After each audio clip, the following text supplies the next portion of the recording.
Hi friends! Welcome back to my channel, Mami Chamini Vlogs. Sa araw na to, ako ay may schedule ng contraceptive vaccine or shot. So yes po, hindi pa kami handa or prepare para sundan agad-agad ang aming baby. So merong tamang panahon para dyan.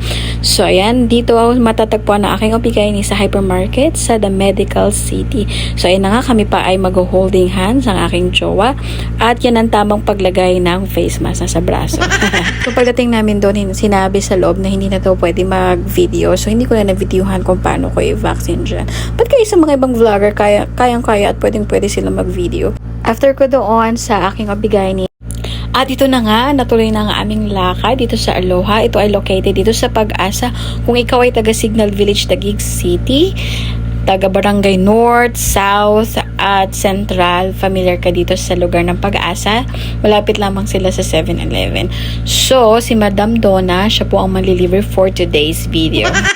Sobrang cozy, sobrang maganda, malinis, at friendly ang mga staff dito. So, ayan na rin, dumating na rin si Cherise. Si Donna at si Cherise, sila ay aking childhood friends. Teenager pa lang kami, magkakasama na kami niyan. Mga uhugin pa, mga wala pang jowa, magkakakilala na kami. So, ito na po yung mga in-order namin. Ito po yung first batch. Kasi marami silang in-order. Masyadong galante si Madam Donna. Ayan. So, sobrang sarap ng mga food dito.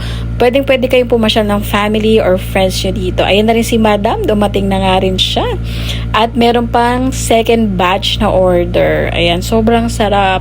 Hindi kayo magsisisi sa mga foods na orderin nyo dito. Pero yun nga lang, medyo pricey. Pero hindi naman masama na i-treat natin mga sarili for at least once a month, diba? At nag-picture pa nga kami. Sa lahat ng ganap ko for today, I think I deserve this. Yan. Siya pala si Ate Belen. So, si Ate Belen, kilala ko na siya since 2019, bago pa mag-pandemic.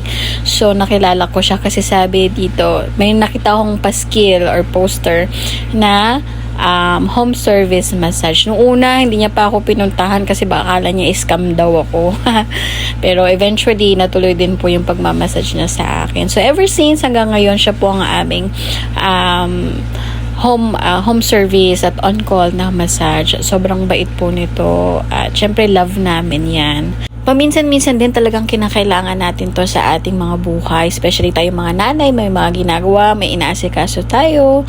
Yan, kailangan at deserve natin na ipamper ang ating mga sarili. And shout out din sa aking husband na palagi niya ako sinusuportahan sa mga ganitong hilig ko sa buhay. Pero wag naman tayong sumobra. Paminsan-minsan lamang to. Mga 3 times a week. Charing!